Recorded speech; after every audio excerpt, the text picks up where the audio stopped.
Welcome back to Lesson 4 in our study of the fundamentals of operating systems. This series of lectures is based on the book Operating Systems Concepts, 10th edition, by Abraham Silberschatz, Greg Gagne, and Peter Galvin, published by Wiley Publishing. I'm very grateful to the publisher and the authors for the resources that they provided for this series. This first series of lectures is really just an overview of the entire course. So it's going to cover a lot of material, but not in a great detail. So let's go ahead and continue. We must make sure that the operating system maintains control over the CPU.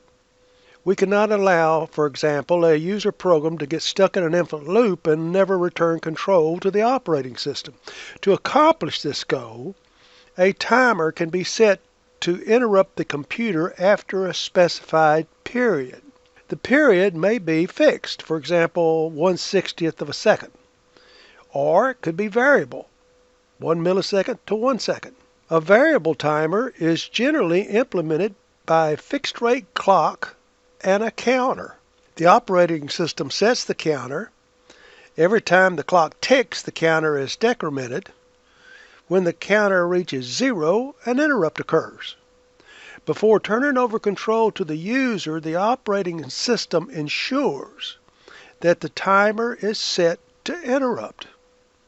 If the timer interrupts, control transfers automatically to the operating system, which may treat the interrupt as a fatal error or may give the program more time. Clearly, instructions that modify the content of the timer are privileged. As we have seen, an operating system is a resource manager. The system's CPU, memory space, file storage, I/O devices are among the resources that the operating system must manage. A program can do nothing unless its instructions are executed by the CPU. A program in execution, as we've already learned, is called a process. A program such as a compiler is a process. A word processing program being run by an individual user on a PC is a process. Also, social media app on a mobile device is a process. For now, you can consider a process to be an instance of a program in execution, but later you'll see that the concept is more general. It is possible to provide system calls that allow processes to create sub-processes to execute concurrently. A process needs certain resources, including CPU, time, and so forth, to accomplish its task, and these resources are typically allocated to the process while it's running. In addition to the various physical and logical resources that a process gets when it is created, various initialization data, input, may be passed along. When the process terminates, the operating system will claim any reusable resources. Now remember that a program by itself is not a process. A program is a passive entity, like the contents of a file stored on a disk, whereas a process is an active entity. A single-threaded process has one program counter specifying the next instruction to execute. The execution of such a process must be sequential, meaning that the CPU executes one instruction of the process after another until the process completes. Furthermore, at any time, one instruction at most is executed on behalf of a process. Therefore, although two processes may be associated to the same program, they are considered two separate execution sequences. A multi-threaded process has multiple program counters, each pointing to the instruction to execute for a particular thread. Another definition of a process is that a process is a unit of work in a system. A system consists of a collection of processes, some of which are operating system processes, and the rest are user processes. All of these processes can possibly execute concurrently by multiplexing on a single CPU core or in parallel across multiple CPU cores. The operating system is responsible for the following activities in connection with process management. It creates and deletes both user and system processes. It schedules processes and threads on the CPUs. It suspends and resumes processes. It provides mechanisms for process synchronization and provides mechanisms for process communication. The main memory is central to the operation of a modern computer system. Main memory is a large array of bytes ranging anywhere from hundreds of thousands to billions. Each byte has its own address, which is recorded in an operating system table. Main memory is a repository of quickly accessible data shared by the CPU and the input-output devices. As I told you earlier, in the early days of the microcomputer, if I typed a large document and sent it to the printer, I lost the use of the computer. Because back then, the I/O devices couldn't control the memory space the way they can now, and the CPU itself had to manage the flow of data from memory to device. As a result, I'd have to wait until the program finished sending that long document to a very slow printer. Modern operating systems, though, use a technique called direct memory access to offload some of the responsibility to another controller. If direct memory access had been available then, I could have moved to another task while the document was still printing, as we do now. We'll learn more about that later. The CPU reads instructions from main memory during the instruction fetch cycle, and both reads and writes data from main memory during the data fetch. Main memory is generally the only large storage device that CPU can address and access directly. For example, for the CPU to process data from the disk, those data must first be transferred to main memory by a CPU-generated input-output call. In the same way, instructions must be in memory for the CPU to execute them. For a program to be executed, it must be mapped to absolute addresses and loaded into memory. As the program executes, it accesses program instructions and data from memory by generating those absolute addresses. Eventually, the program terminates. Its memory space is declared available, and the next program can be loaded and executed. To improve both the utilization of the CPU and the speed of the computer's response to users, general-purpose computers must keep several programs in memory, creating a need for memory management, which introduces us to the memory manager of the operating system.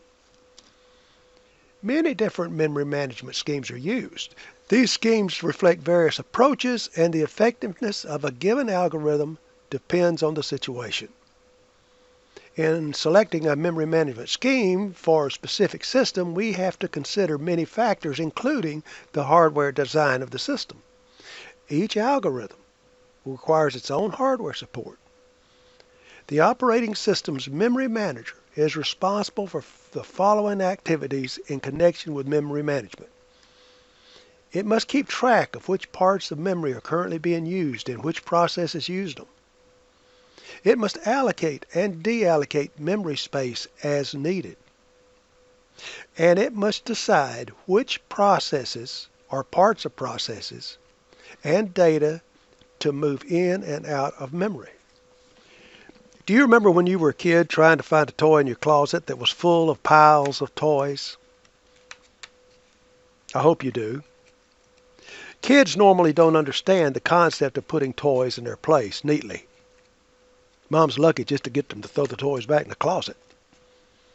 What if that closet had been filled with your important files? How much stress would it have been to find that important letter? Consider that secondary storage on your computer is like that closet, full of your important files. The operating system provides a uniform, logical view of information storage. The operating system abstracts from the physical properties of its storage devices to define a logical storage unit, the file. Let's say that you're meticulous like me and you organize your file explorer with folders and subfolders to order your files in a way that makes sense to you.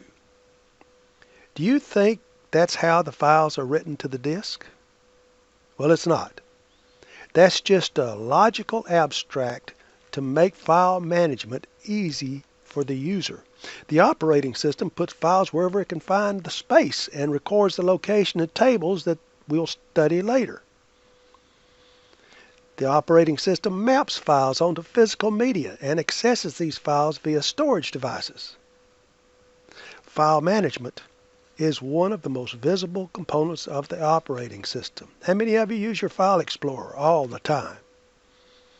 Computers can store information on several different types of physical media. Each of these media has its own characteristics and physical organization. Most are controlled by a device, such as a disk drive, that has its own unique characteristics. These properties include things like access speed, capacity, data transfer rate, access method, whether it's sequential or random. Sequential is like a tape on which data must be retrieved by starting at one point in the media and scrolling through the tape to the point where the data is located. Random, on the other hand, is like a disk, where the operating system accesses data directly without having to start at a certain point. A file is a collection of related information defined by its creator, like the spreadsheet that you made or the letter that you wrote. Commonly, files represent programs and data. Data files may be numeric, alphabetic, alphanumeric, or binary. Files may be free form, such as text files, or they may be formatted very rigidly, like a Word document, or like the fixed files, such as an MP3 music file.